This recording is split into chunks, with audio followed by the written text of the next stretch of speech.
여러분, 아무것도 없는 텅 빈 광야에서 수천 명이 배불리 먹고도 음식이 남는 그런 풍성한 식탁 상상해 보셨나요?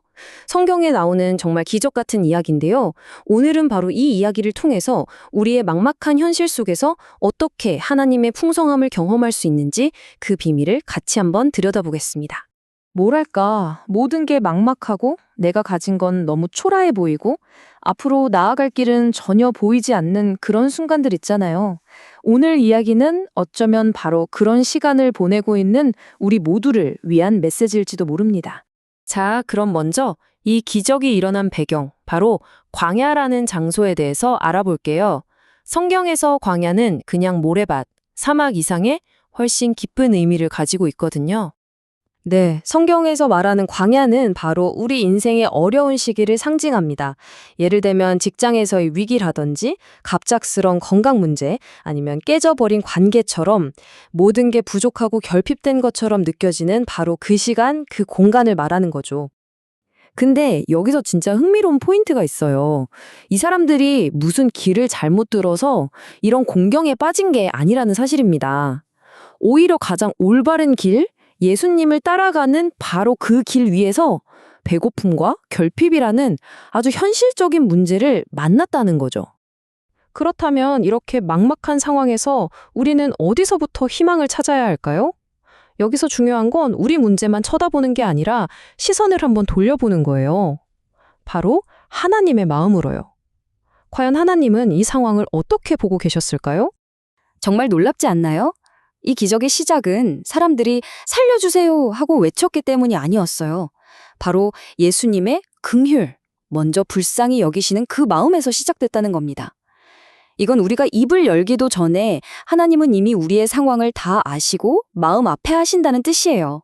여기서 쓰인 긍휼이라는 헬라어 단어가 정말 대단합니다. 그냥 멀리서 아이고 안타깝네 하는 그런 감정이 아니고요. 상대방의 고통이 마치 내 창자가 뒤틀리는 것처럼 느껴지는 아주 깊고 본능적인 공감을 의미해요. 하나님이 우리의 아픔을 바로 이 정도로 깊이 느끼신다는 거죠. 자, 하나님의 깊은 공감을 확인했죠. 그럼 이제 우리 차례입니다. 기적을 위해 우리가 내딛어야 할 첫걸음은 과연 무엇일까요? 바로 여기서 우리의 관점을 180도 바꾸는 엄청난 전환이 일어납니다. 바로 이겁니다. 이 비교를 한번 보세요. 이게 핵심이에요. 제자들은 계속 없다는 것만 봤어요. 이 많은 사람을 먹을 빵이 어디 있어요? 이렇게요. 하지만 예수님은 질문을 완전히 뒤집으시죠.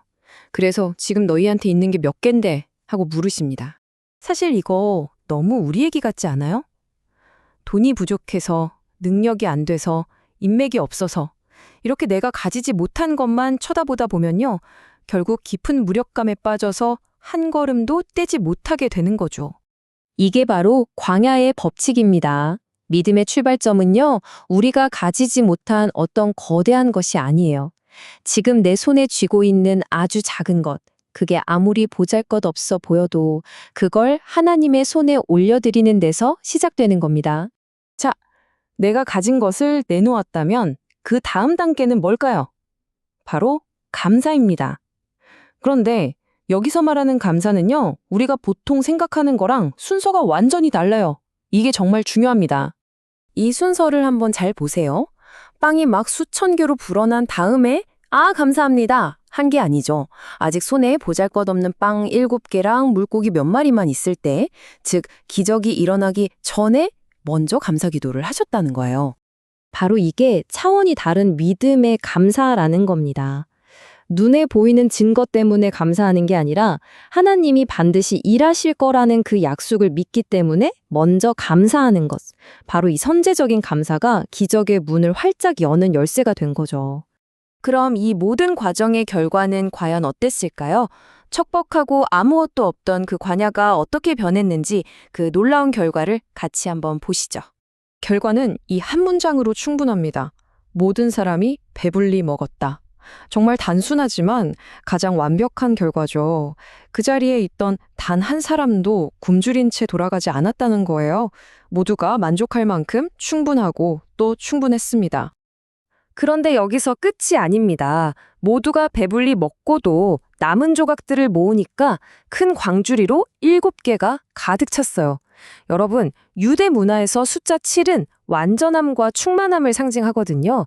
그러니까 이건 하나님의 채우심이 얼마나 완벽했는지를 보여주는 상징적인 숫자이기도 한 거죠. 음식이 남았다는 건 하나님의 공급하심이 단순히 우리의 필요를 겨우 채우는 수준이 아니라는 걸 의미해요. 그분의 채우심은 언제나 우리의 기대를 훌쩍 뛰어넘는 풍성함, 말 그대로 오버플로우라는 겁니다. 네, 바로 이겁니다. 이게 오늘 이야기의 결론이에요. 우리의 결핍과 부족함으로 가득했던 그 척박한 광야가 믿음의 원리를 따를 때 하나님의 풍성함이 차려지는 잔치상이 될 수 있다는 거죠. 자, 오늘 내용 정리해 볼까요? 첫째, 모든 시작은 우리의 필요를 아시는 하나님의 긍휼에서 비롯됩니다. 둘째, 우리가 가진 작은 것을 내어드릴 때 기적의 출발점이 만들어지고요. 그리고 마지막, 결과를 보기 전에 믿음으로 먼저 감사할 때 하나님은 우리의 광야를 풍성한 식탁으로 바꾸십니다. 이제 이 질문은 우리 각자에게 돌아왔습니다. 어쩌면 기적은 우리가 가지지 못한 거대한 무언가를 찾는 데서 오는 게 아니라 이미 내 손에 쥐고 있는 아주 작은 것에서부터 시작되는 것일지도 모릅니다. 오늘 내가 하나님께 드릴 수 있는 나의 빵 7개는 무엇일지 한번 깊이 생각해 보면 어떨까요?